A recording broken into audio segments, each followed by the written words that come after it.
नमस्कार, स्वागत है आपका उत्तराखंड खबरनामा न्यूज़ में। लालकुआं में 137 दिन से धरने पर बैठे सेंचुरी पेपर मिल से निकाले गए श्रमिकों को अपना समर्थन देने के लिए पूर्व मुख्यमंत्री हरीश रावत, नेता प्रतिपक्ष यशपाल आर्या, विधायक सुमित हृदयेश पहुंचे, जहां उन्होंने आंदोलन कर रहे कर्मचारियों को अपना समर्थन दिया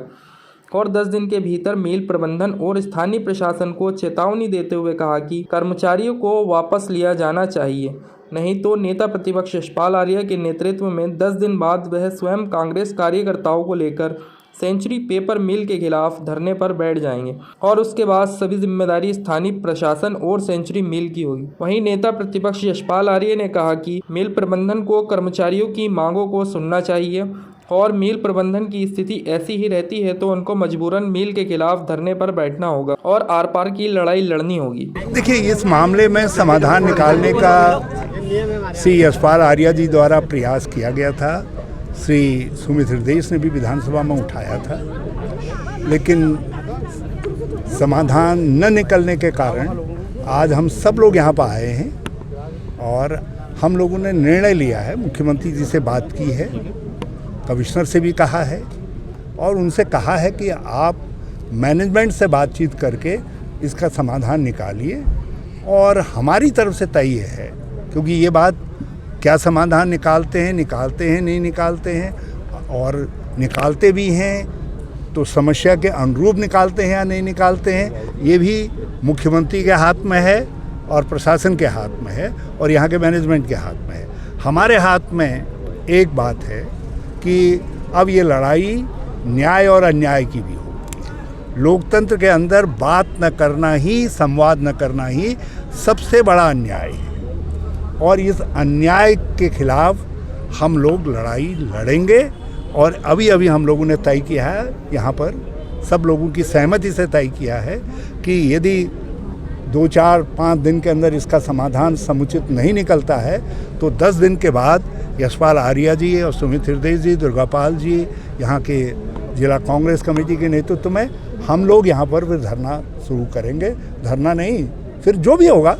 जो लोकतांत्रिक तरीके से होता है, हो सकता है हम लोगों को धरने पे बैठना पड़े, हो सकता है उपवास पे बैठना पड़े, हो सकता है और उसको और गंभीर उपवास में बैठना पड़े, लेकिन फिर बैठेंगे। फिर संघर्ष का बिंदु एक ही नहीं होगा, ये 20 लड़कों की वापसी ही संघर्ष का बिंदु नहीं होगी, बल्कि संघर्ष का बिंदु जो है फिर इससे जुड़ी हुई जितनी जन समस्याएँ हैं वो जन समस्याएँ भी होंगी। और जो श्रमिक कानूनों का जिस तरीके से तराई में निरंतर उल्लंघन हो रहा है, मजदूरों का शोषण हो रहा है, लोगों को प्रताड़ित किया जा रहा है, वो सारे बिंदु भी हमारे संघर्ष में सम्मिलित होंगे। देखिए, 137 दिन से सेंचुरी पेपर मिल के मजदूर धरने पर बैठे हुए हैं अपने हक के लिए, अपने हकूक़ के लिए, और प्रशासन के कान में जू नहीं रह रही है और हठ धर्मिकता पूर्वक उनके आवाज़ को दबाना चाहती है। हमने पहले भी कहा, बिल प्रबंधन से हमने पहले भी कहा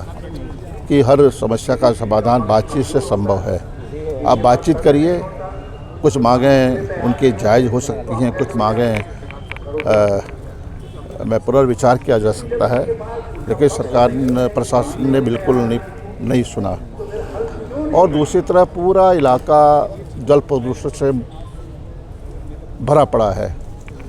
ज़मीनें बंजर होती हैं, खेती बर्बाद हो रही है, बच्चे बीमार हो रहे हैं और वायु प्रदूषण पूरी तरह दिखाई देता है। और दुर्भाग्य कि प्रदूषण बोर्ड ने भी आज तक कोई कार्रवाई नहीं की है। तमाम विषय हैं, ये रोजगार का ही विषय नहीं है। इस मुद्दे जो हमारे श्रमिक भाई यहाँ पर आंदोलनरत हैं, उनके सामने उन्होंने कई मांग पत्र प्रस्तुत किए हैं जिनमें इन मांगों का उल्लेख है। अच्छा होता बैठकर समस्या का समाधान होता, और निश्चित रूप से जैसा उन्होंने कहा कि अगर हमारी सुनवाई नहीं होती है रोजगार के मुद्दे को लेकर, और जो यहाँ पर जल से प्रदूषण हो रहा है, जो ज़मीनें बंजर हो रही हैं, खेती बर्बाद हो रही है और सब बीमारी से ग्रस्त हैं, उसको लेकर हम माननीय उच्च न्यायालय का दरवाज़ा भी खटखटाएंगे और हमें निश्चित रूप से हमें न्याय मिलेगा।